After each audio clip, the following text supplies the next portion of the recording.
green and blue spaces for people with visual impairments, and it's hosted today by Natural England. This webinar will be running from 10 today, so I hope you're all comfy and have a nice glass of water and a cup of tea to keep you going.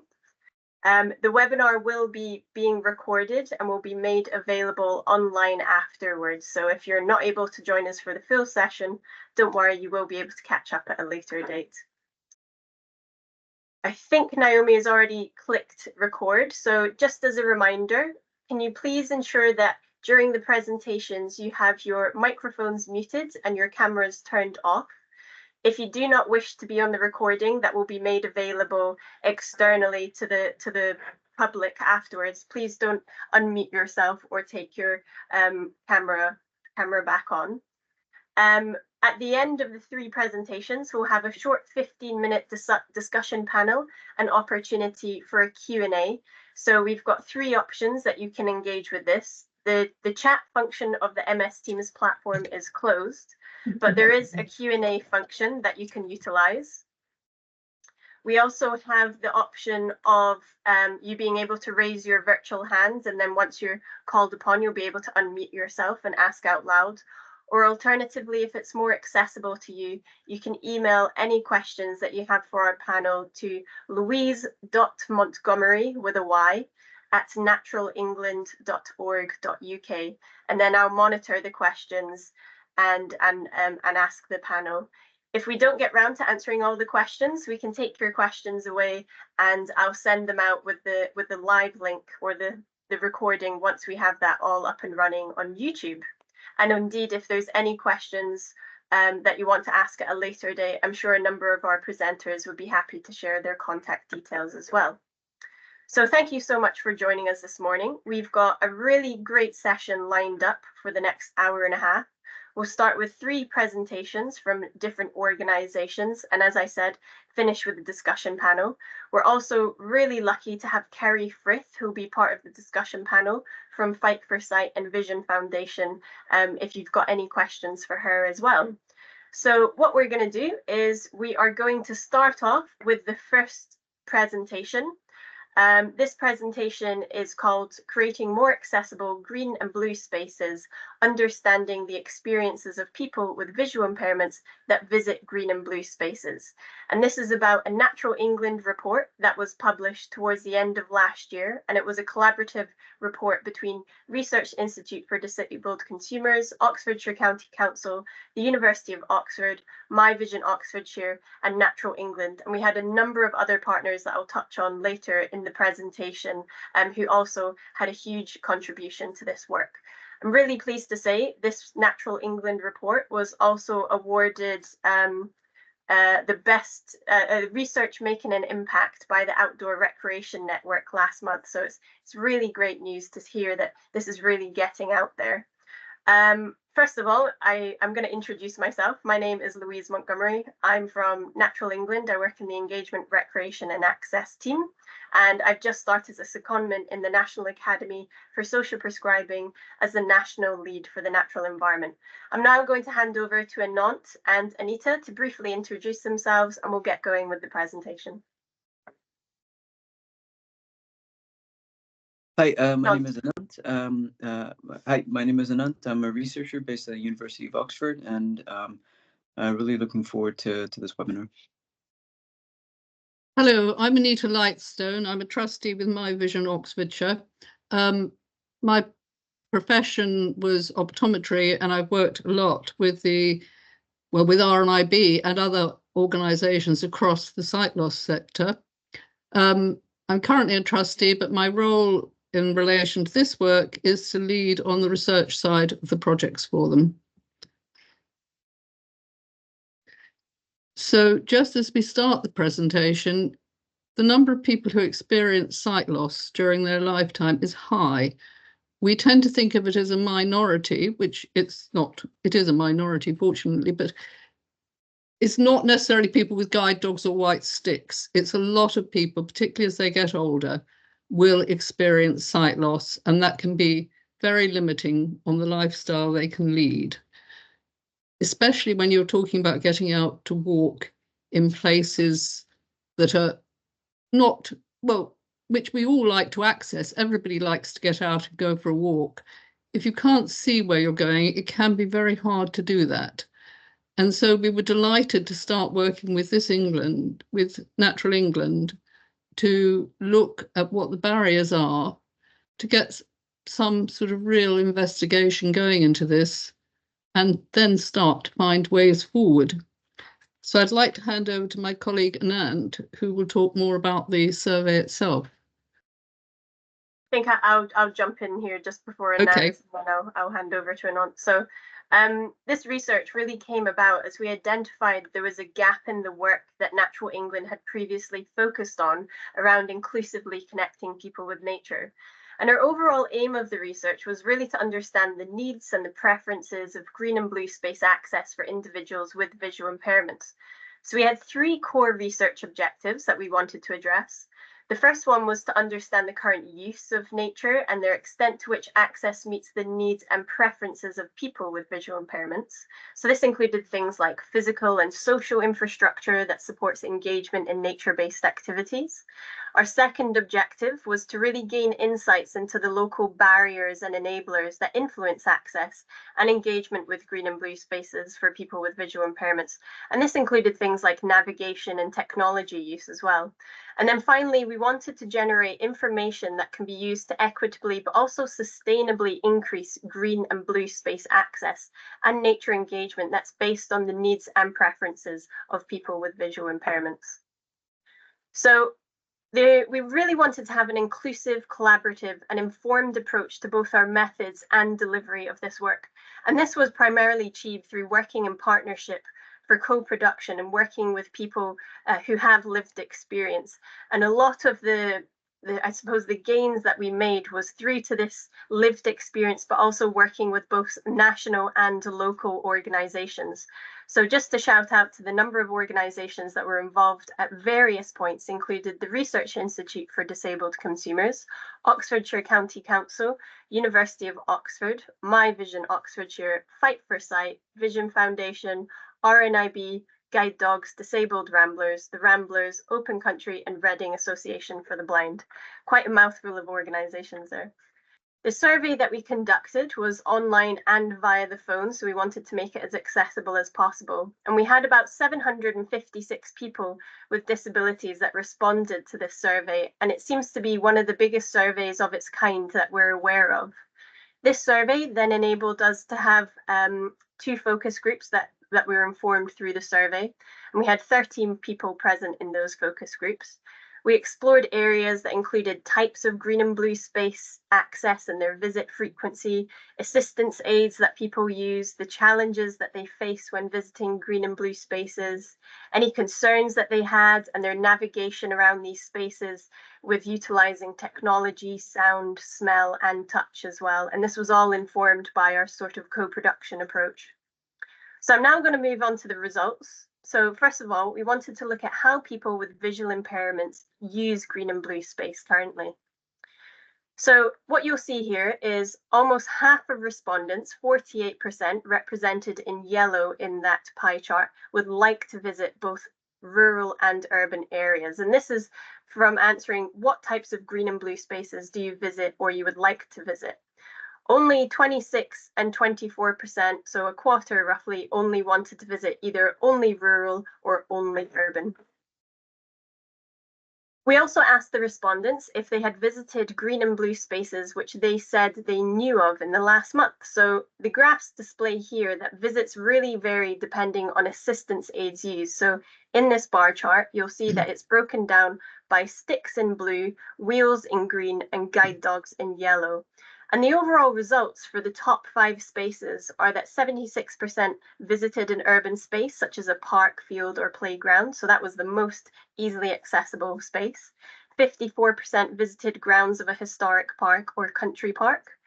50% visited a woodland or forest site. 55% overall visited an allotment or community garden. And only 48% visited a river. So it was primarily green space heavy over blue space. The study also explored the gap between people's aspirational visits compared to their actual visits to green and blue spaces among visually impaired users. So this really can reveal some of the potential barriers and inequalities that people face. And so some key findings that we wanted to highlight included disparities of visitation rates, and we can really take learnings from this, especially these the historic property grounds. So overall, the 4 most frequented spaces which were available to our respondents were firstly urban green spaces. 34% of respondents have wanted to visit these spaces at least twice a week, but only about 20% have actually been able to visit at this amount of time. Grounds of historic property, this is one that we should be doing further research to and taking learnings from. 65% of respondents wanted to visit at least once or twice a month, and 57% have actually managed to visit this frequently. Woodland or forest park, almost half, 49% of respondents wanted to visit woodland sites and at least once a week, with approximately a third achieving this. And finally, allotment and community gardens, 56% of respondents wanted to visit and 56% actually managed to visit as frequently as they wanted to. So what does it mean to people with visual impairments to access green and blue spaces? Well, if we cast our mind back to COVID, we all know how it felt to getting out and engaging with fresh air. And the respondents, the top 3 responses from the survey and the focus group were, firstly, that improves their mental health, 55%, and this was seen overall across both all 3 assistance methods, so with sticks represented in blue, wheels represented in green, and yellow representing guide dogs. The second most commonly answered response was, I feel more connected to nature at 46%. And third is, it improves my social life, 43%. So you can see here that a common theme in the survey and the focus groups was really being able to socialize and connect with others, especially with their family and through activities, and some of the other responses of connecting to my community, to take part in activities and to improve my social life.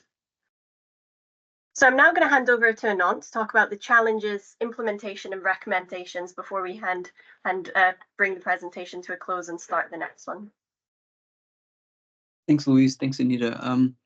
Right, so, what we really wanted to do with this project was to understand from a design perspective what we need to do to augment our spaces. So, I mean, you saw that the aspirations for the woodlands was quite high, but the number of people actually able to visit them was quite low. So from a design perspective, what do we need to do, and what can we implement to try to ensure that people with visual impairment have equitable access to these spaces and the experiences? Because we know, as Louise mentioned, that during COVID-19, access to nature was so important. And there have been subsequent studies actually that have shown that access to green space and nature connection is really, really great for mental health as well as physical health. So from an equitable perspective, we want to try to ensure that all people in England have access to these experiences. Next slide. So when we looked at the user journey, we found that, all the way from planning a visit to actually getting to the site to leaving, there were all sorts of access challenges. So planning a visit, the need for accessible information, navigation, or actually getting to the site, you had access to transport. So sometimes these woodlands are not very easy to get to, or might just take so much time for people to get to them that it's not a feasible option for them. Getting to and from the space, there might be inadequate routes, or there might be a lack of parking on the site itself. There may not be features. I think Louise kind of alluded to the use of smells and feel, and sometimes our green spaces are not designed in this way to make these other sensory inputs kind of at the forefront so people can navigate the spaces. And then finally, looking at the navigation of the spaces themselves, namely not having circular paths, so that people are not able to get from point A back to point A, but end up in a different place. And for people with visual impairment, this was something that was described as being a challenge. Next slide. So one of the other key things is that from a design perspective, many of the spaces are not designed by people that are visually impaired or have disabilities of any kind, which means that, you know, oftentimes you're not actually going to be able to get that lived experience and the design elements integrated into the solutions. And this is certainly problematic, and I think we need to do a better job of engaging people with visual impairment. And when we're thinking about the interventions that we bring in, there's a few things to kind of think about. Firstly, the trade-offs and the resource constraints. None of this stuff comes for free, and so we need to try to figure out what can we implement that would yield the best bang for the buck. Involving individuals with visual impairments and disabilities in planning and designing, or designing and planning, put it the other way around. Regularly review the green and blue spaces for ongoing accessibility improvements, but also accessibility requirements, and collaborate with local stakeholders for retrofits. So the Ramblers, for example, is a great organization who have a bunch of volunteers who can actually volunteer and for free and implement some of these initiatives or interventions, and then also align with the education and healthcare sectors for integrated approaches. I won't touch on this too much right now, but we can kind of go into more detail about that later, if of interest. Next slide. So the key recommendations from coming from this project: number one, provide information in a variety of different formats. So this is at the beginning of the stage, you know, finding out where to go. Enhance transportation, address physical barriers and expand facilities. Look at safety and promote social activities as well, so that people with visual impairment and non-visual impairment can come together as a community. And this is something that Anita and Devante and Claire are going to be speaking about. One other quick thing to just say about safety, and this was kind of a little bit of a shocker for me, that for some of the people with visual impairment, one of the things that they worried about was people stealing their dogs or stealing their sticks, and being subject to criminal behavior, which I think is just awful. And I wouldn't have even imagined that something like that would be possible, but it is something that we need to consider. And with that, I'll hand over to Anita oh, sorry, this is the last slide. This is a QR code and a link report if you want to go into it in more detail. And with that, now I think I hand over to Anita. Hello again. I'm delighted to be speaking to you, because what really matters is the survey is important. It's highlighted some of the areas we were already aware of from anecdotal information. Now we have a stronger clarification of what the barriers are. But a survey is great, but the important thing is to start exploring ways to overcome those barriers. And some of them will, as Anant said, require finance, engagement of local councils, just ways, and organisations like the National Trust for Accessibility.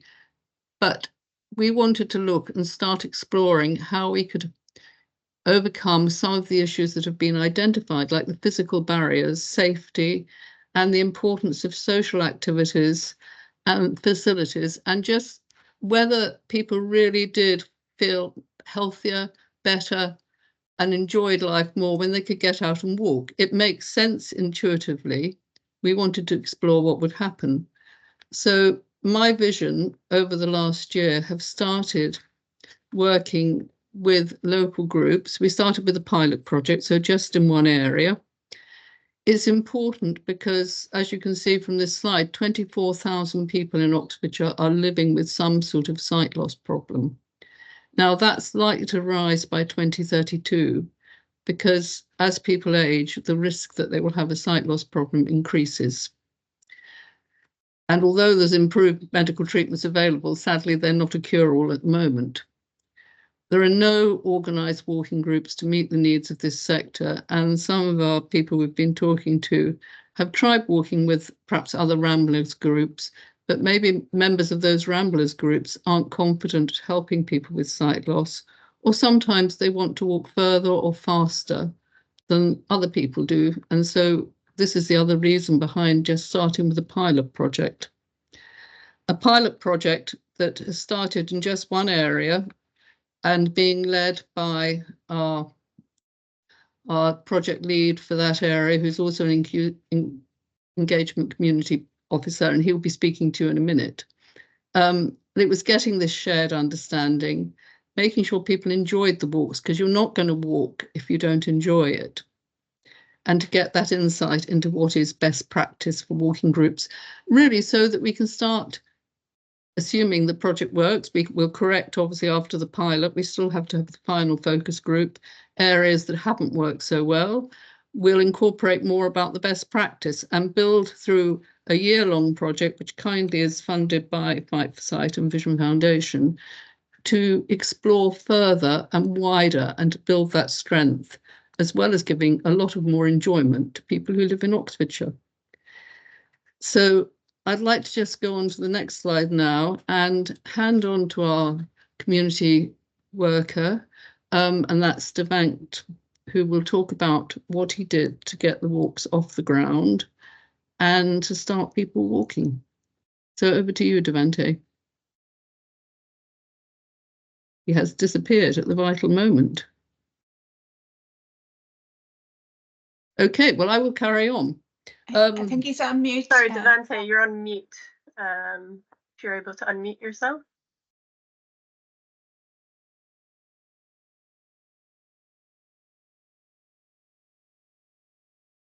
Devante, can you unmute yourself? We can't hear you.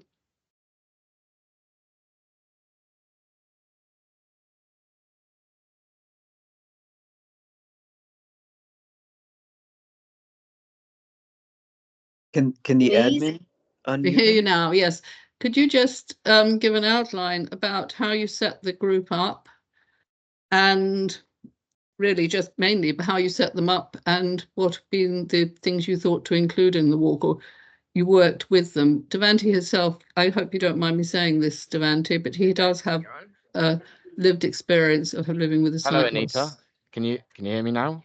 Yeah, we can hear you, so I leave it to you to take over. Yes. Hello, everyone. So as Anita said, my name's Devante. I'm a community engagement officer for MyVision Oxfordshire. So how we started arranging and organising the walking group is we initially went with our social group in Didcot just to speak and see how many people would be interested in joining such a great project. And then from that, we created a sort of base really of understanding how many people would be involved, and from this we created a WhatsApp group so everyone could have the key information such as dates and times, etc. And from that we created sort of a piloted walking group which was based in Didcot.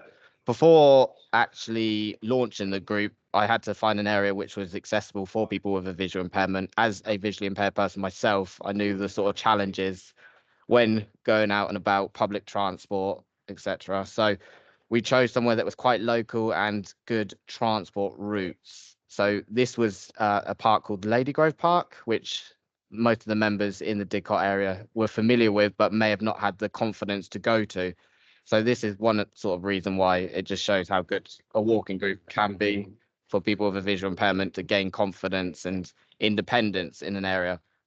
So how the group runs is it started on towards the end of January, and from that we kind of had a base which was the Cornerstone, where we'd meet for a hot drink, and it was just kind of calming people down, because even just getting to a venue can be very stressful for someone with a visual impairment. And we'd just have a hot drink, have a chat, and it would just sort of calm everyone's nerve down. And then I would explain how the sort of walk would be going and where we'd be heading to. And from this, we kind of had it where the group would have a short walk just to build up the confidence in knowing that area a little bit. And then afterwards, we would have a lunch together, and then we'd head back. So this was roughly about 2 miles for a walk. We have a variety of different ages as well, so we had to be sort of aware that we couldn't walk too far, just because it could cause quite a lot of people probably stress if it was a long walk, etc. So from that, we then arranged to have another walking group, and as each walking group we met, it would sort of progress. So each time we'd walk further, and and yeah, just changed location. So we are now on to our 6th walking group meeting, and from that we have actually, some of the members mentioned that they were nervous about using public transport and they hadn't used some of it for over 5 years, and because of that we decided to go to a different location once the members felt a bit more confident within that area. So we actually, as Louise said, we actually visited a historical place, which was in Wallingford. So we went to Wallingford Castle, where after the walk, one of our members said that they tried to find this area once, but never were successful in doing that. So kind of, it just shows the benefits of having a walking group and gaining confidence within that area. The future plan for our walking group in Didcot is to actually be able to leave the group and allow the members to confidently take the walking group upon themselves to take the group around. So that's the aim. I actually recently spoke to a local organisation that provides assistive technology, and we're considering taking some of their technology on loan. It's called a Stellar Trek, which actually is kind of like a GPS mapping, really. And what we're going to do is you can record a route on this device, and then what you do is then save it, and then it will actually direct you the whole route, and it's very sort of accessible. It's actually designed for people with a visual impairment. So the plan is to actually get this on loan and trial that out to then make it more accessible for people with a visual impairment, having that sort of device or a bit of equipment to gain confidence within that area. I'm now going to pass it on to Claire, who's going to just talk about the sort of benefits and how she felt after the walking groups. Thank you for listening.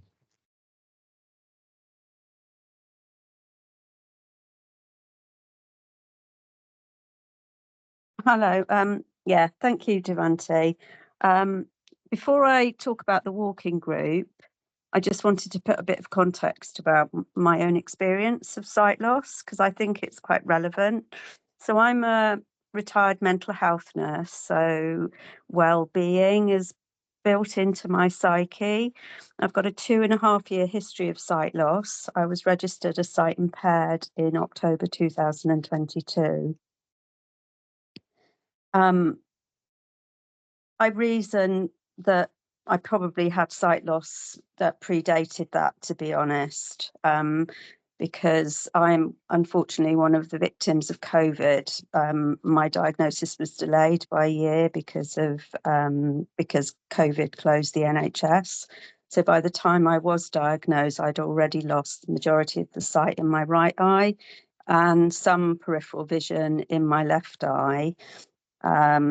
So subsequently, my left vision in my left eye has continued to deteriorate over time. But however, I'm very lucky. I still have central vision in one eye. But in that respect, it also brought with it a bit of a challenge, because I've lived with a bit of imposter syndrome for quite some time. Because while I'm sight impaired, I can also see. So that's been slightly challenging. However, I've always been quite a positive person, and my background has made me quite resourceful, I think. And at the beginning of my journey, I reasoned that I wanted to face the journey very positively. But it has to be said, I've had some really difficult moments along the way. And that has necessitated me reaching out to organisations such as Glaucoma UK, RNIB and MyVision. And I will use it as an opportunity to put a call out to all those organisations.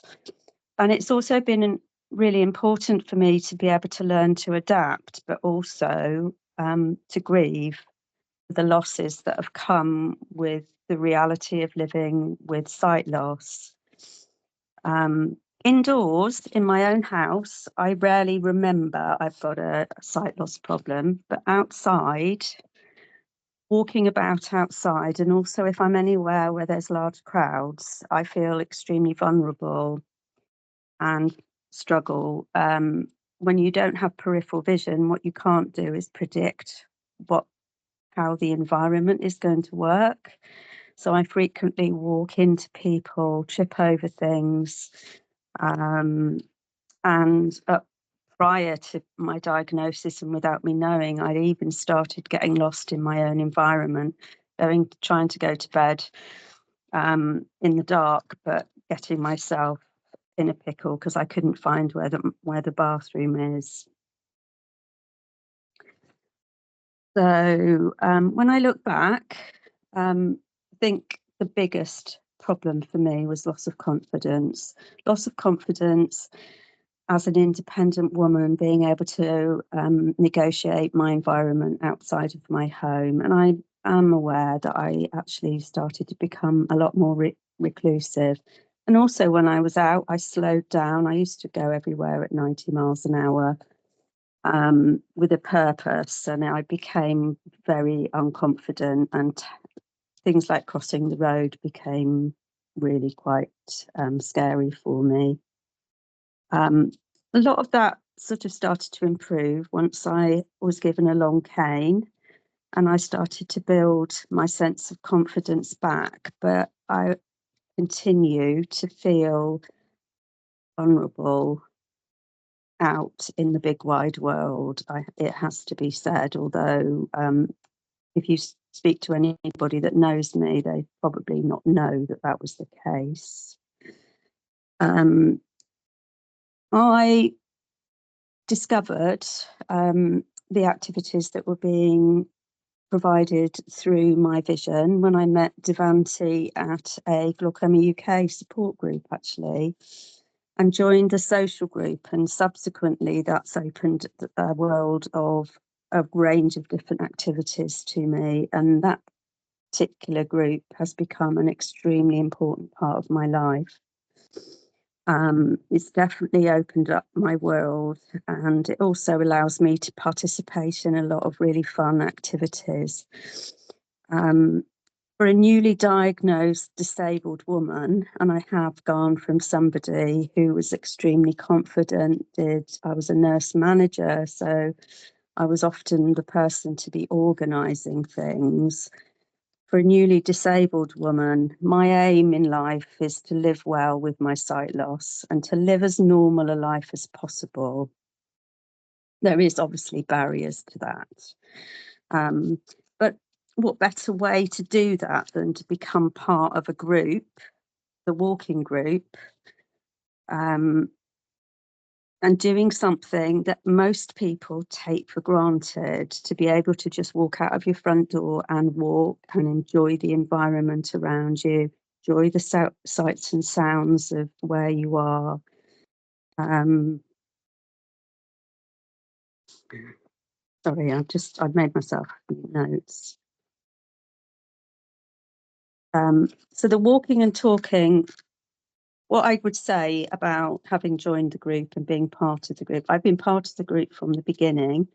I haven't, it has to be said, joined every one of those groups. However, I was so determined to still feel part of the group that when I was away, I text into the group and said, let me know when you start your walk and I'll go out for a walk independently. Where I am now, and then we sort of shared some messages about where we each went, and so that enabled me to still feel part of the group even though I wasn't able to walk with them. So what benefits do I think the walking group gives me? Walking and talking doesn't feel like exercise. I think there's nothing more than just walking with somebody and chatting, putting the world right to rights, just talking. It provides the opportunity to be in the moment, to just enjoy what you're doing at a given time. And actually, that sense of vulnerability disappears when I'm in a group with other people walking, other people that know of my disability and I know of theirs. It allows me to enjoy the sights and sounds around me. It allows me to feel the weather, to experience the changes that are taking place even within that short period of time. It's been really helpful in helping to build friendships and relationships and to share stories, good and bad. It's given me that opportunity. It's helped me to continue to build that confidence, to feel empowered. I think a group of people walking along with canes, guide dogs, dark glasses, no glasses.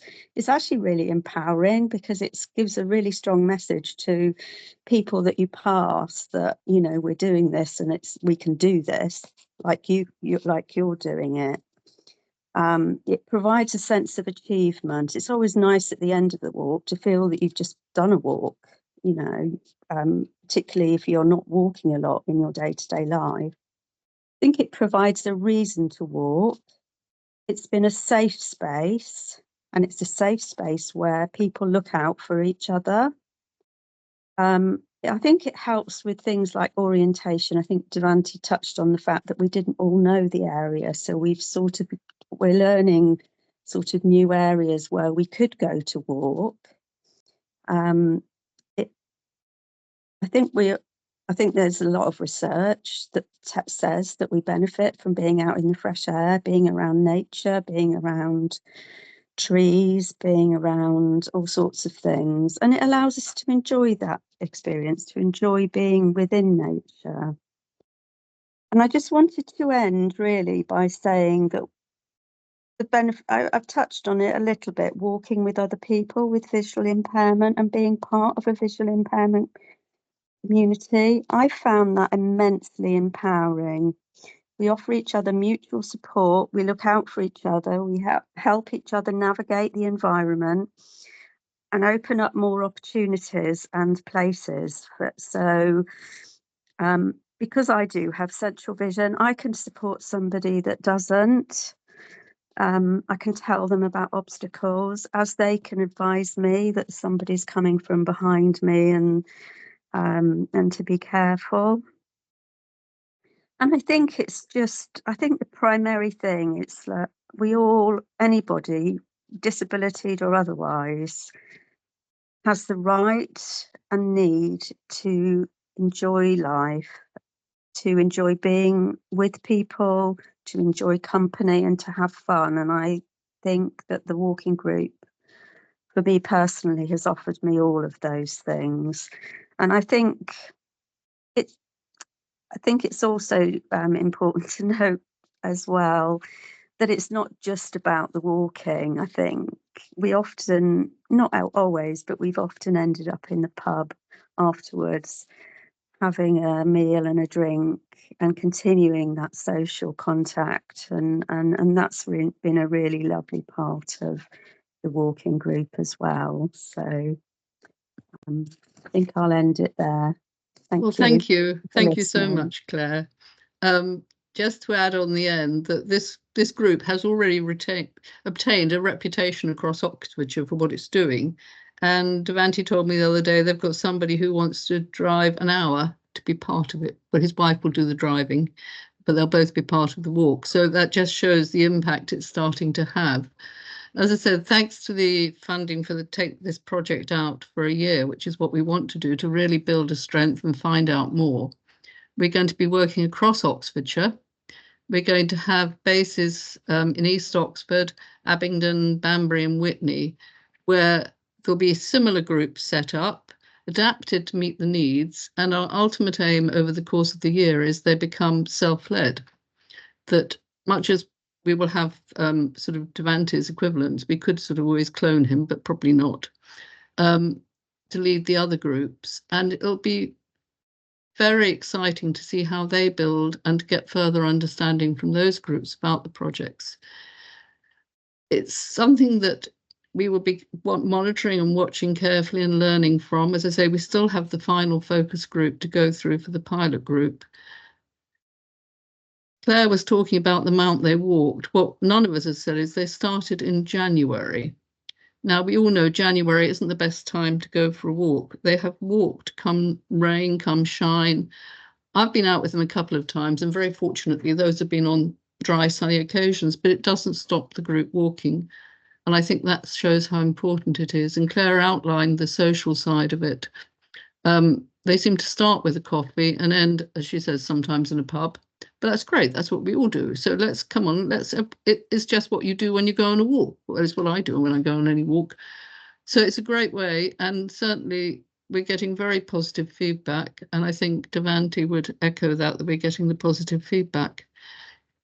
It's a question of going on and building the strength of our argument with the idea that it will then be able to inform and help other groups form across the country. You know, we will have pilot project written up, we will have a big report from the main one, and we'll be using the information ourselves and sharing it as widely as we can. So I think that's where we could end for the moment, if that's okay, Louise, with you. Wonderful. Yes, thank you so much to Anita, Claire and Devante. It's really nice to hear the work and the benefits that are coming out of it. So now I'm going to pass on to RNIB and RSPB, who's going to give us another view of another pilot project, but in a taking it away from an urban context of what we've just heard, and taking it into a more natural context. So over to you guys. Okay, thanks very much, Louise, and thanks very much to Natural England and the partners for inviting us along today to share a wee bit about our exploratory pilot work here in Northern Ireland. So John, we'll just jump on to slide 2 there. As highlighted on this slide, this pilot work has been led by 2 of the UK's largest charities in their own field of expertise, which have come together to explore the barriers to nature experiences for people with sight loss and improve accessibility. We want to use this time to share some of the highlights from the work already undertaken as part of this pilot work. We want to share an insight into some of the wider accessibility work being undertaken by John Dowswell and his team at RSPB, for which some of these pilot findings will feed into. And we also want to share some of our early outcomes, along with an opportunity for you to hear from Fiona Joyce from RNIB, along with Don Hopper from RNIB's volunteer, who is an integral member of this project team. So just briefly, before we delve in any further, and for those of you on the call today who aren't aware of the work of RSPB and RNIB, we'll share a brief overview of each. Next slide, John. So RSPB is the largest nature conservation charity in Europe, with the purpose to advance the conservation of birds, other wildlife and the natural world by protecting and restoring habitats and landscapes, saving species and connecting people to nature. The importance of the latter is underlined through this pilot work. So in summary, together we're creating a world where wildlife and people can thrive. So I'll pass to you, Fiona, to give a brief insight into the work of RNIB. Thanks, Anne. Thank you for inviting us today. I'm with the community connection team within RNIB, and so I'm just going to provide a very brief introduction to RNIB. We are the Royal National Institute of Blind People. From the point of diagnosis, our team across the UK are here to support people living with sight loss by providing information, advice, practical and emotional support. From supporting the eye clinics to counselling and confidence building, sight loss advice, employment, education, family support, assistive technology, community connection, along with campaigning for change and so much more, our vision is to create a world where sight loss is not a barrier. Next slide, thank you. So this, just a very brief introduction to the pilot. The pilot was sparked by a conversation that myself and Anne had about our shared experiences and passion for nature and our experience of working with people who are living with sight loss. We're both extremely mindful of the strong connection between nature and well-being, and we wanted to explore the barriers to nature and to make change by improving accessibility. But most importantly, we wanted this work to be inclusive and led by the blind and partially sighted community, collaborating with key staff from RSPB and RNIB in Northern Ireland. Our pilot involves a 6-step plan, and it's based at the Belfast Window and Wildlife Reserve, which we'll discuss later in the presentation. And I'll hand over to John, who's just going to talk about our RSPB's wider accessibility work. That's great. Thanks, Fiona. Thanks everyone for having us here today. My name is John Dowswell. I'm an accessibility lead for the RSPB. My pronouns are he and him, and I'm just going to talk a little bit about a wider piece of work that this pilot fits into alongside. This isn't exclusively about looking at accessibility for people with sight loss, but it's about looking at wider accessibility for all of our both green and blue spaces. So I'm sure a lot of people are familiar with this, so I'm not going to dwell on this for a long time, but in terms of access needs, historically, the RSPB has focused very much on physical mobility as the access need that it wants to address. And what I wanted to identify and address as part of this pilot was the other physical barriers that might exist beyond mobility disabilities, but also look at some of those psychological barriers and communication barriers, some of the things that Louise and Anant identified in the research that they talked about earlier. So again, just a really quick talk through of this. Again, I get the sense that a lot of people are familiar of the experience of some of these barriers. So we've got an image here, top left, of some facilities. So, you know, whether the venue that you're attending has toilets, or whether it has somewhere to get some food and drink, or what the surface of the paths are like, or what the routes are like in terms of being circular or otherwise. All those things in terms of the facilities of the reserve that you might be visiting might affect your choice to visit there. Again, mentioned in the research, we've got an image here on the right of somebody trying to navigate around an outdoor space, using a map in this case, but we needed to look at our navigation and usability of our sites, and that's gone alongside some work that we've done with redeveloping our maps and signage suite as well, which has sat alongside this project also. We've also got an image here of physical barrier, which is a rural bus service. Again, we've mentioned some of the barriers, and you know, naturally some of the spaces that people might want to visit, RSPB spaces, are going to be in rural locations. They're not necessarily going to be a close proximity to population centres. And then we've also got an image here on the bottom right of a kind of rugged mountain pass, and that's just to recognise that there are some topographical barriers which we've got to balance the beauty of nature and, you know, keeping it as a natural space with how we manage that access for people who've got additional access needs, whether it's sight loss or any other access need. Just very quickly to talk about psychological barriers, and again, some of these came up in the research. It's perhaps that apprehension about what the unknown might be. So I've got some images here. One's a misty woodland scene that looks like it's come from a horror film. It might be just that sense that I don't really know what to expect when I arrive somewhere. And again, things that we might look at for that could be the quality of information we provide in advance, or giving people those correct bits of information that would inform their particular decision to visit. Got an image top right here, which is kind of like a country house with some people in wax jackets and wellies, and it's that idea that there might be a sense of both perceived and real barriers for socioeconomic reasons as well. So, you know, the countryside's not for me, it's for rich people who have moved out of cities or whatever else it might be. So again, we just needed to make sure that that was included as part of our thinking for this.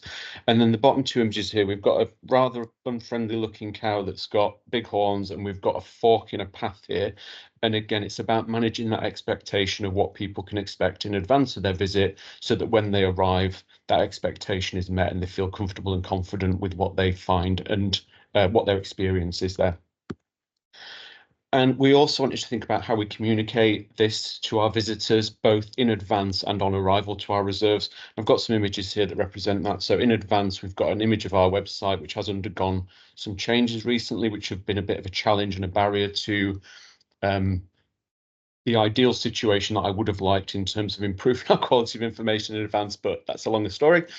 We've also got an image on the right, bottom right here, of some clear print signage that's available on arrival. This is an external venue, but that shows the facilities and features that might be of a benefit to people with a range of access needs. So it's things like large print guides, hearing loop, different language versions, communication cards, little seats to sit on, or aid offenders if people might have sensory triggers as well.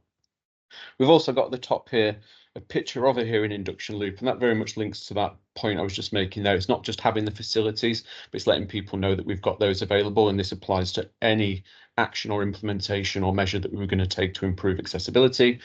And I've got an image also of a welcome area of a RSPB reserve.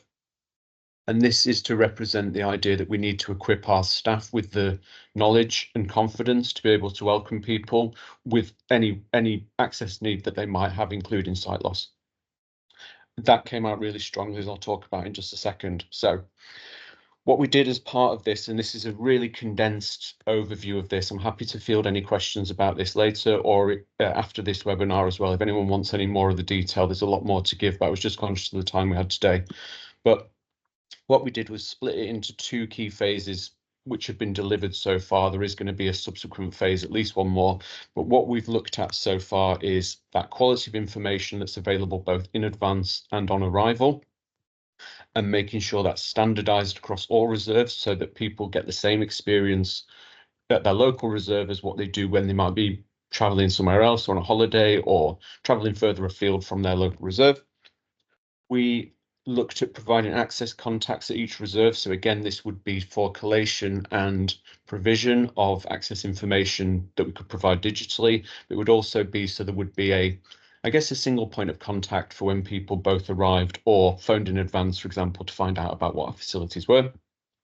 And as I mentioned, it's ongoing work with our digital teams, which is to address the quality and consistency of the information that we provide on our website in advance, which there's still some work to do, which we recognise, but that's in the pipeline and we're getting there with that.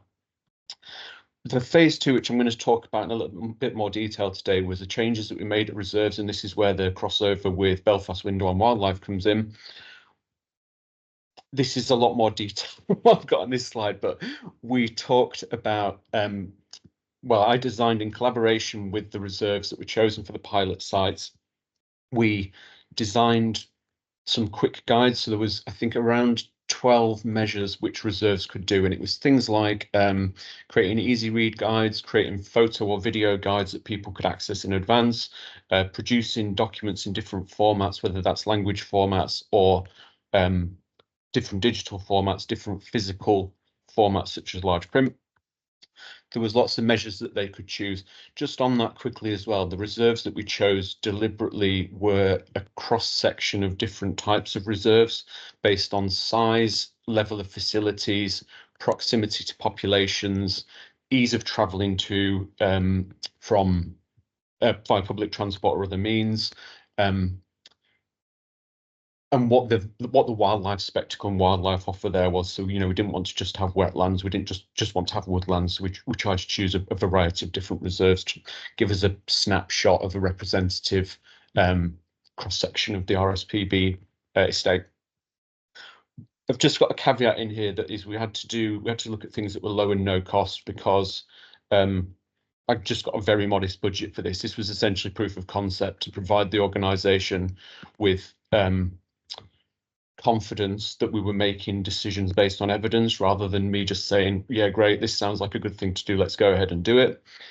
And we are now at the stage where we're reviewing the outputs from that to be able to form those recommendations to play back to the organisation. So I've got various conversations in with board members and various other leadership teams to talk about what this will mean for the future. Yeah, so just a really quick overview, and this is again linked to what I was just talking about. We developed these quick guides. Apologies, this picture's so tiny, I'm not expecting you to see it, but we tried to keep it as simple as possible. Have something on one slide where people could say, okay, this is what the ask is, this is what I need to do, this is how I'll plan it, and have some resources available. So we tried to make that as simple as possible rather than it being a 90-page document, which was what the first draft of it was. We took a tailored approach, so I asked reserves to pick their own measures, because the unique needs of each reserve is nuanced based on you know, what level of facilities they've got or what current facilities they've got.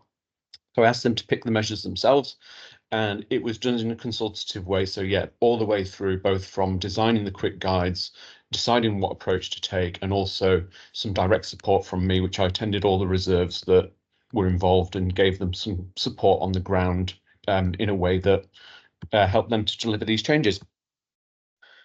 The most popular interventions that were selected, and I've not got the full list here, but as I mentioned, it was things like running events on site. It was things like changes to infrastructure, providing basic equipment such as fold-out chairs or ear defenders.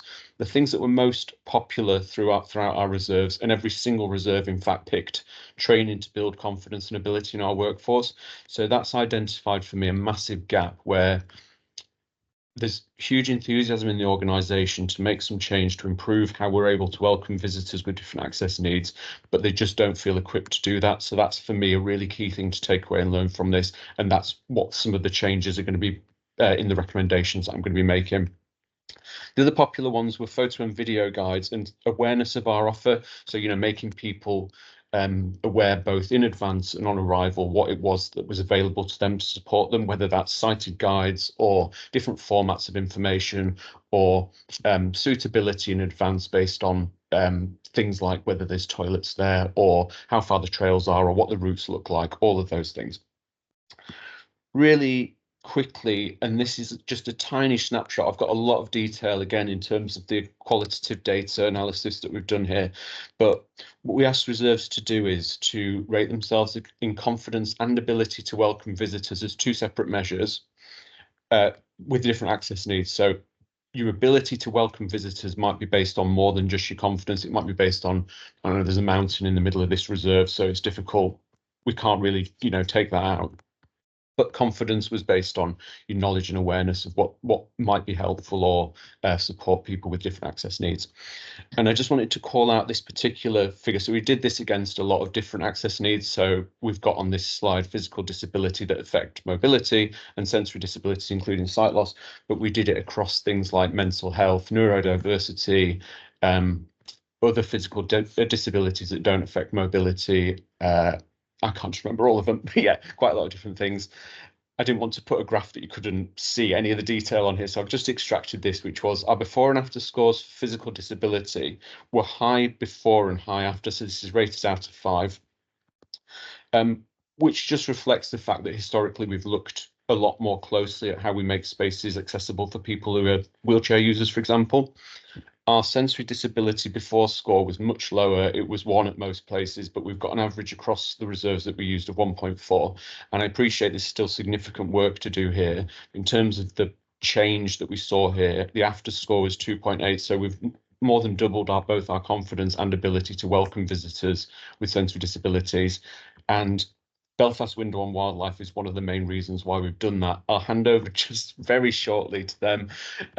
But yeah, some of the qualitative feedback was around building this in as a priority. So, not just thinking of this as an afterthought, but having it as part of our management plans, having the time, money and resource to do it. I really like this idea. So this came from a lot of the reserves in the kind of verbatim feedback, that it doesn't have to be complicated and you don't have to do everything all at once, but just taking some steps one at a time, some minor things can make a really big difference. And there was this idea around creating a centralized training bank and having peer support available. So it was one of the big learnings from the pilot was the reserves all said, not all of them, but quite a few said at the end, it would have been great to have a team chat for the people that were going to be involved in it. So I was like, why didn't I think of that? So, just sharing these ideas, talking about what's worked and what's not worked, sharing best practice, they're all the things that we're going to be taking forward in terms of recommendations. That was a really whistle-stop talk through that, so apologies if that felt like 1,000 miles an hour, but I will now pass it back to, I think it's back to Anne, is it, to talk about the pilot work at Belfast. Over to Fiona. Over to me. Excuse me, Fiona, thank you. Okay. Yes, so the following slides provide more information on the 6 steps of our pilot project, primarily focused over what we've been doing in the last 2 months. In February and March, we delivered understanding sight loss sessions to the RSPB staff and volunteers, and we delivered these face-to-face and virtually. And the photo on my PowerPoint slide shows some of those who attended our session at the Window and Wildlife Reserve. This reserve is a city centre nature reserve with a modern visitor centre. It's home to birds and wildlife from all over the world, and there are hundreds of species to be found here.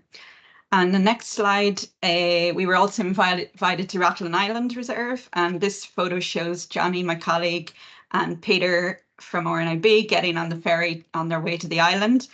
And the Rathlin Island Reserve is a more remote retreat. It's for breeding birds. On the west coast of the island, the cliffs face the open Atlantic Ocean, and it's home to Northern Ireland's largest seabird colony. So in the next slide, I just want to provide more information on the importance of this first step of our pilot, which was crucial to our work. And this is delivering the understanding sight loss sessions. RNIB offers a range of awareness raising and understanding sight loss sessions to local groups, businesses and organisations. Our sessions are designed to help you to understand the physical and emotional impacts of sight loss, to understand the spectrum of sight loss and the various eye conditions. The session will also help you to recognise somebody who's blind or partially sighted and will give you the confidence and the tools to help. The photos show some of the RSPB staff and the volunteers wearing the blindfolds and using sim specs which simulate different types of sight loss. On the day that we did this session, they practiced guiding and they spent time walking around the centre and the reserve. This practical guiding allowed them to experience firsthand the challenges of navigating space and to put into practice how they would approach and confidently welcome and support blind and partially sighted visitors. And the session also supported them to design their own inclusive activities. And so on the next slide, we captured feedback at this very early stage, and we were so pleased to see early outcomes and behaviour change. One feedback I found hearing the lived experience of a person with sight loss the most useful. Another said we'll be creating specific events that are accessible to people with sight loss. We will be keeping accessibility in mind when planning new events, sites, programmes, job roles, etc. Another said we also heard from one that they would be more aware of how to approach a person with sight loss and make sure they know someone is there and not speak to the guide dog first. But as an immediate follow-up to the Understand the Sight Loss session, we prioritised a meeting between our RNIB Northern Ireland and our RSPB Northern Ireland communications teams to discuss accessible information, accessibility in comms and social media. So when Anne and I were having our original initial conversations towards the end of last year, we had identified the need for research as a starting point. So we were just so delighted to discover that Natural England had produced this research and it was just published. So we reached out to Natural England to learn more, and we had an online meeting with Louise and Anita and RSPB and RNIB staff attendant, and we learned all about this work. And in the next slide, in April, this led us to hold our first focus group session at the Window and Wildlife Reserve. The photo shows a group of blind and partially sighted community members. They joined RSPB staff for discussions, activities, a ramble of the reserve and lunch. The photo also shows them at the first hide. Feedback and recommendations were recorded throughout the day. And the focus group were also offered the opportunity to feedback any other suggestions after that visit. So I'm going to hand over Anne now, and Anne's going to talk through the recommendations. Okay, thanks, Fiona. I'm mindful of time and I want to get it on, so I'll just quickly race through some of these initial recommendations specific to the pilot work that we're doing here in Northern Ireland. And these have been categorised into short, medium through to long-term actions, some of which John briefly touched on earlier in terms of RSPB's capacity and timeframes to embed the recommendations moving forward. So the recommendations were compiled, as Fiona said, from the focus group session, and these were combined with ongoing and several staff and volunteer discussions between RSPB and RNIB in Northern Ireland. The key learning being that accessibility should be a priority and not an afterthought, which Anant also alluded to earlier. The key themed recommendations from our pilot, along with those consistent with the Natural England report, fall under a number of areas. The first being accessing the reserve, and these included the priority was around the public transport access, which was already a known issue. And following that, RNIB's policy and campaigns team are now actually seeking to help address this issue through ongoing influence and work with TransLink and their newly established Belfast campaigning group. Frequency of service is of particular concern, as it does not currently operate on weekends and had been primarily designed to meet the needs of those working in the harbour estate where the reserve is based. So ideally, the bus stop location would be closer to the reserve. Some people, particularly those with severe sight impairment, may not feel confident to attend the reserve unaccompanied. RSPB should promote accessibility offerings and offer ways to increase confidence. For example, potential visitors could phone the reserve in advance to check if a sighted guide will be available to support the visit, and or by providing free entrance for guides and carers, etc. on the day. Other useful to know before you go information could be included on the website, for example, a video or perhaps a social story to support navigation for the person with sight loss. So on to theme 2 is around entering and exiting the visitor centre. RSPB, fortunately, are currently undergoing rebranding, and main signage is due to be replaced. Additional signage, for example, on the Hyde 1 marker and in the car park, could include an arrow pointing towards the entrance to visitor centre to reduce confusion for the visually impaired person. Some of the focus group experienced difficulty using the main entrance to reserve due to the doors being in close succession, not being automatic, semi-automatic, and due to the presence of signage on the glass doors. Having a separate information board could help support independent navigation, and NaviLens, which maybe Fiona will talk about later, or similar technology could be used to ensure information is accessible to all. Accessing the visitor centre as a pedestrian did not pose any clearly identified issues. However, the A-board and similar temporary structures should be used with caution so as not to present as a trip hazard. And then moving on quickly to theme 3, inside the visitor centre, there was general agreement that the signage could be improved throughout the centre.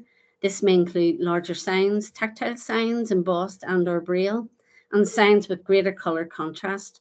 An example cited was the toilet signage, which it was difficult to distinguish between the male and female toilet entrances. To help improve navigation inside the centre, doors and or door frames in brighter or higher contrast colours would help distinguish between the different zones of the centre. Audio description could potentially be used throughout the centre and would enable accessible visiting as possible without a dedicated guide being available. This might also be a great option for use in the heights. There is potential to increase accessibility of the telescopes used in the panoramic window room. For example, what is being viewed through the telescope would be casted onto a screen within the room. In addition, the island camera screen could be larger and include audio, if available, for a more immersive experience for the sight loss community. And theme 4, other inclusive ways to experience nature at the Window and Wildlife Reserve. Everyone enjoyed the sensory experience offered by the reserve warden on the day, which included feeling plant litter and listening for birdsong at Hyde 1. More multi-sensory experiences that do not rely solely on sight are extremely welcome, with the focus group keen to work together to develop these with us. A specific model bird, along with a model chicken egg, were passed around the group at the focus group session. The group generally felt having life-size models of birds that are likely to be seen at the Window and Wildlife Reserve with authentic features were possible, or if possible, and potentially including audio of the bird song would be extremely useful in addition to the centre's offerings and would help people to connect better to nature. And just finally on that point, attending a dawn chorus, which we know starts 4 or 5 a.m. in the morning, or a similar event may be particularly difficult for blind and partially sighted people who may be reliant on public transport, as mentioned earlier. One suggestion was made to record the dawn chorus and then host a streaming event to enable more people to enjoy this experience without time being the barrier. So maybe hosting this at the reserve at a later time. And just finally there, to briefly touch on the key recommendations from the Natural England report and how reassuring it was for our particular project to note that many of these recommendations had or were already being actioned as part of RSPB's wider accessibility work. The RSPB's rigorous risk assessment and safeguarding processes already address many of those issues linked to overhanging trees, bushes, and other barriers, along with safety concerns such as getting lost, falling, or becoming a victim of crime. providing accessible information in various formats such as audio, large print and/or braille. Tactile mapping and colour schemes have all previously been discussed in detail and further highlighted through our own pilot exploratory work in here in Northern Ireland. These have now all been categorised in terms of priority and RSPB's capacity to embed the recommendations moving forward. So we look forward to exploring that a wee bit more and looking how that will pan out as the pilot progresses over the next 3 steps. So on that note, and mindful of time, I'm going to hand directly over to you, John, who I know will without doubt bring the pilot to life, and then Fiona will just bring the presentation to a close. Okay, Dawn? Thank you very much. Hello, everybody. My name is Dawn Hopper, and I feel very privileged and honoured to be able to speak with you all from the RSPB and RNIB. I would like to share a little bit about myself. I worked as a chartered accountant for 20 years and live in the beautiful glens of Antrim with my husband Simon. We've cows and horses in the field beside our house. It's a peaceful countryside setting. I love driving home to my family in Donegal, passing through Barnesmore Gap with the majestic hills of Donegal welcoming me back home. At least that was my life before 2018, when I didn't realise it at the time, but overnight my life was turned upside down. Well, horizontal to be exact, as I underwent my 10th eye surgery with a 3rd detached retina. I had to lie on my left-hand side continuously for 6 weeks post-surgery in the hope that this would save what I then called my one good eye. Those days were very dark, anxious days filled with worry and fear. Perhaps the hardest thing is the uncertainty for the future. In November 2020, I was registered as severely sight impaired as my sight deteriorated and diagnosed with advanced glaucoma in both eyes. 46% of visually impaired people suffer a mental health illness such as anxiety and depression. And when you consider all the physical impacts of sight loss, this makes sense. It certainly helps me to understand how I live with these feelings each day. I had to retire on medical grounds last November, and I now find myself living with the effects of sight loss, both physically and emotionally, every day, with the help of my amazing guide dog and handsome Mr. Mickey. Can I ask you all to indulge me for a moment? Would you mind sitting back and closing your eyes? Think about how you would feel if you were told that from today you can no longer drive your car. Now consider if you were also told that you will lose your sight. Thank you for doing that. I suspect it was a daunting experience, but the reality is, and it's interesting, we started it this morning, that 1 in 5 people will be significantly affected by sight loss. We may have over 300 people listening into this call. That's a lot of people sitting there that might have significant sight loss in their life. The impact of sight loss can mean that life becomes smaller, and that's why I became a volunteer with RNIB to try and break through some of the barriers of sight loss. And it's heartbreaking to say to you all today that nature is one of the biggest barriers. How do you see a water reserve when you have sight loss? How do you recognise rushes around it and how they move with the wind? How do you see the tiny little birds that are so unique that they only come to the Belfast Reserve each year? Godwig's, Aoife from RSPB told me they were called. When I visited the RSPB, I was filled with excitement and wonder. I really felt that this was an opportunity for me to get back in touch with nature, and by delivering the sight loss sessions, for me to help the RSPB staff and volunteers more of sight loss.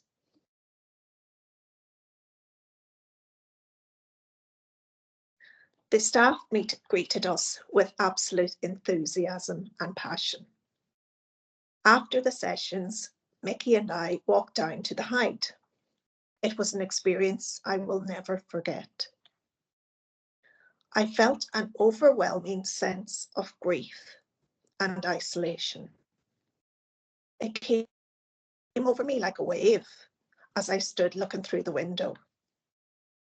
93% of visually impaired people can see something. For me, I couldn't see the detail of the water or the outline of the shores around it. All I can see is white colours and a blue sky. I couldn't see the little birds at all. I was not able to make them out. The sense of sadness and loss really brought home to me how isolated I was from nature because of sight loss. Then Tim, Anne, Aoife, and some of the amazing staff at the RSPB and volunteers started to describe to me what they could see. First of all, I could hear the passion in their voices as they described the beautiful scenery, the flow of the water, the birds that were there on that day, and the trees surrounding the reserve. The wind was so loud that we could just about make out the birds. Suddenly, with one conversation, that grief that I had felt earlier left and was replaced with this excitement and wonder. I was part of the experience. I was included. When we brought the focus group of visually impaired people down, as Fiona spoke about earlier, to the reserve, they shared that same sense and wonder when it was described to them. One man who had no sight at all was able to share his knowledge of birds with me. He certainly knew all about those little godwigs. We all said that we cannot wait to hear how our suggestions to improve accessibility have been implemented and learn more about nature as the seasons change. I will finish up with the RSPB strapline, which is "Nature is in crisis, together we can save it." I may be part of the visually impaired community, but if we don't all come together and help save these amazing animals and their surroundings, it won't just be visual impaired people who struggle to see nature. No one will. Thank you all very much. I'll hand back to Fiona. Brilliant. And just once a few lines to wrap up. Thanks, Dawn, to bring our presentation to a close. Our next steps are ongoing capture, feedback and embedding our recommendations, further community visits and activities, and then a final evaluation report and agreement. And we're more than happy if anyone is interested in finding out more, setting up new partnerships, learning more about what we're doing, very happy to reach out. Our emails are there and Louise will share them. But just as we move into the Q&A, I can't finish without thanking Dawn. What a powerful message Dawn has conveyed in summing up what we're striving to achieve through this pilot work, and also reinforcing the message that nature is in crisis and together we can save it. Please, let's make this an inclusive mission for all. Thank you. Wonderful. Thank you so much for that. And Dawn, just to say, you were getting lots of applause and love hearts being shared by the attendees today from sharing your story as well. So thank you so much to you all for sharing such a wonderful presentation, and also to MyVision as well for sharing their pilot as well.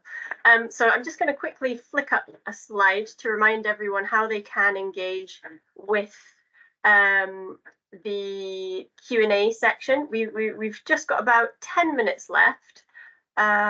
So again, just as a reminder, you can either pop your questions in the Q&A function. Please, anyone who is able to have a look, do click onto that Q&A, and any presenters that are able to drop any links in, please respond to them. You can also raise your virtual hand and then you can ask that out loud. And again, if you want to email me any questions at all to louise.montgomery@naturalengland.org.uk, I can pick those up as well. So just to start off, I will have a look at what questions we have in the chat. I noticed some people were asking about funding, about some of these pilots, but I wondered if I could come to Kerry. Kerry Frith is here from Vision Foundation and Fight for Sight. Could you give us an overview about the organisations and the grant funding scheme that you have available, Kerry?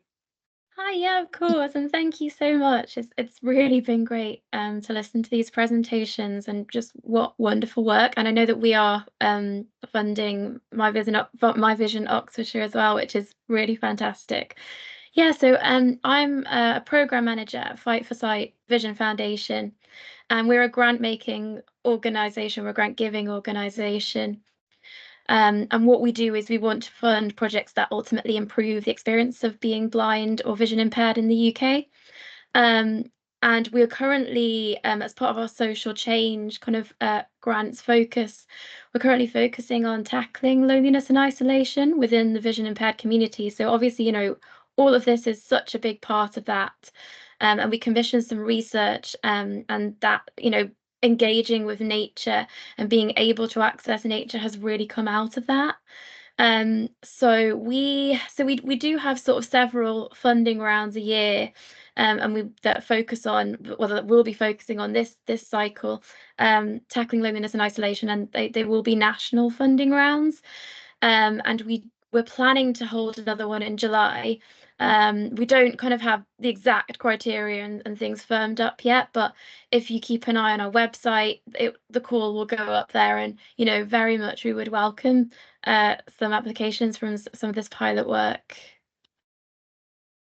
Wonderful. Thank you so much, Kerry. Thank you. I'm sure many people attending and indeed some of the presenters may be interested in delving and looking into that further.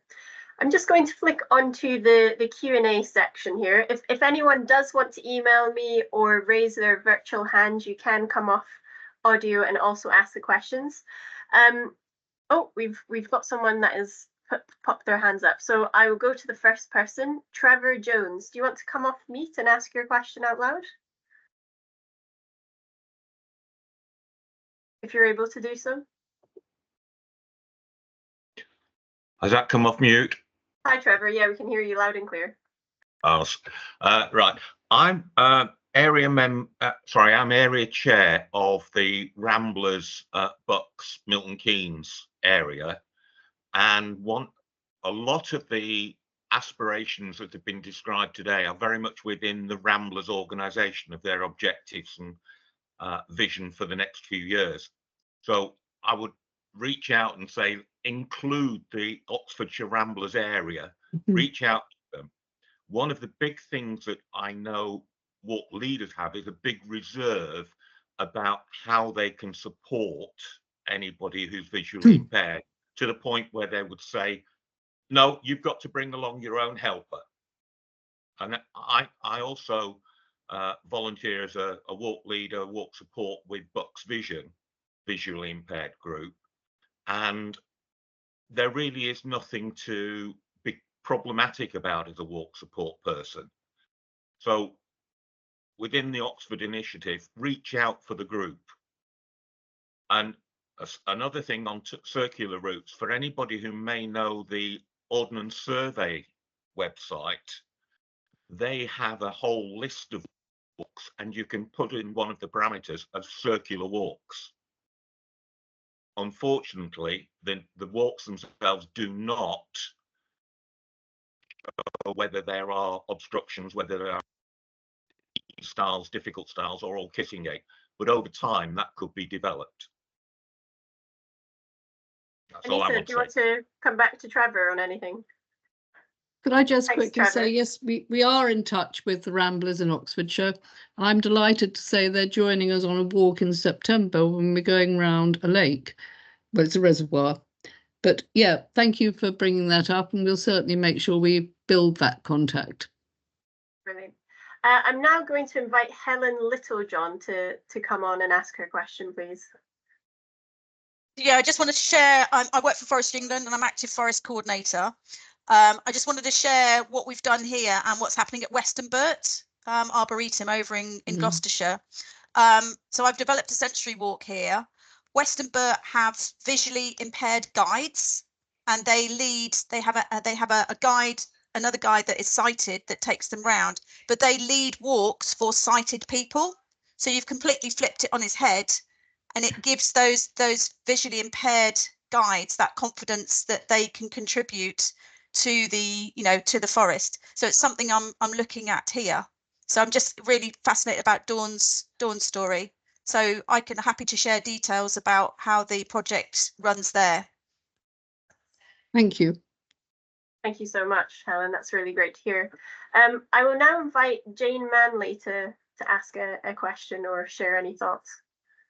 Hi, thank you for that. It's really just to share an element of training that's available worldwide that may not be known to the people on this call. So the University of Hawaii runs, in conjunction with their national parks, various worldwide open spaces, audio description competitions in a friendly manner. And this enables national parks, open venues of all sorts, to learn the skills that help engage those of us with low or no vision with, and also people with processing challenges, enjoy these open and natural spaces. And they do this through friendly competition, which enables parks and open spaces, museums, aquaria, zoos, all sorts of venues to network with each other. Our national parks have competed. The South Downs did recently, and they were helped to create a VI accessible walk within their park. So I'll be very cheeky and I'll put my email in the chat. If anyone's interested in knowing more about this free training, access to learning, networking with people who may have been in the same position as you and how they've overcome it, especially if you think things like public transport, not a big factor in American national parks, I'm happy to share the details. Thank you. Wonderful. Thank you very much, Jane. Yes, please do pop your email in the Q&A section. I'm sure people will pick it up and get in touch. And finally, one more last virtual hand raise, please. Kate Mackenzie, would you like to come off mute and ask anything? Yes, thank you. First of all, I just want to say that's been a really inspiring webinar. I've really enjoyed it. I work a trustee for a small charity in Norfolk called Pathmakers. We're interested in making the countryside more accessible. And I love the idea of setting up a walking group. We're currently working with Vision Norfolk. But the suggestion of having a group led by the community themselves, for themselves, is not something that's come up in our discussion. So I'd really like to talk to Anita and some of the volunteers she's been working with about exactly how they did that and any training that they can recommend for walk leaders. We do currently offer some walk leader training, but it's very much focused on sighted people. So I'd love to know how I can adapt that. That'd be great. I'd be very happy to correspond with you. My email is on one of the slides, so do contact me. Absolutely. And I'll share all emails that I'm allowed to from all the presenters and circulate those with the recording as well. I'm just going to turn to the Q&A section now. A number of people are asking about any forms of documentation that they can refer to help them develop signage, accessible signage. Perhaps we could come to Anne, Fiona, or any of the RSPB, RNIB team to answer that and what you've looked at with your pilot. Sorry, John, do you want to go ahead on that? I was just going to say I'm happy to have a follow-up conversation with anyone about that. If they want to drop me an email, I've got some good signposts that I can provide. Yeah, and I would just add that RNIB has a team dedicated to this. So equally, anyone who wants to come through to myself, or I can forward it on then from yourself, Louise. Brilliant, thank you. And I think, Anita, I think you've previously shared some documentation. Was it from the RNIB or previous organisations that you've worked with on possible accessibility guidance that people can refer to as well, whether it's the National Trust internally or externally on their grounds? Yeah. Am I right in saying that? I mean, having worked for RNIB for sort of 13, 14 years myself, yes, I mean, their guidance is good.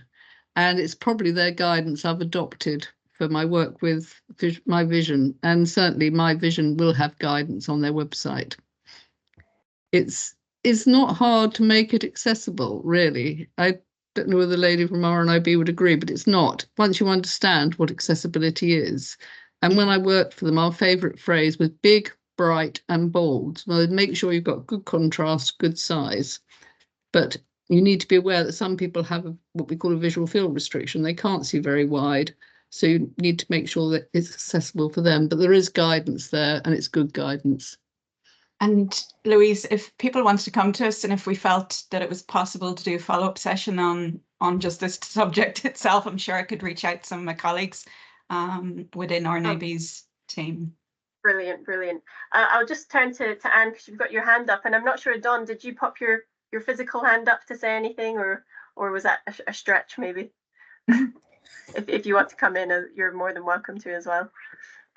I was just going to add that the training session we ran for the RSPB, that's a general understanding sight loss session. That's available if anybody feels that they would like to be involved in that training. We would be more than happy to do it. It's always led by somebody who's visually impaired, like myself. And if anybody wants to avail of that session, please just get in touch with Fiona. It also has a section on the guiding as well, which might help when people are saying about, you know, walking around and how to help with the walks. And Anne, do you want to come in with one last comment there? Yes, I just wanted to reference one of the e-learnings at our pilot programme.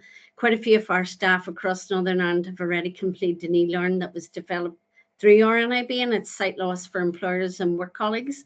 And that specifically has blocks within that address accessibility, working with people with sight loss, just a whole range of things, and especially from an employment perspective as well. So loads on accessibility there, the stuff you were talking about, bright, bold, all of that's referenced in that e-learning. So we can put the link in, and Louise, that could maybe be shared as well. Absolutely. I'll collate everything and pop that out with the recording once we have that live.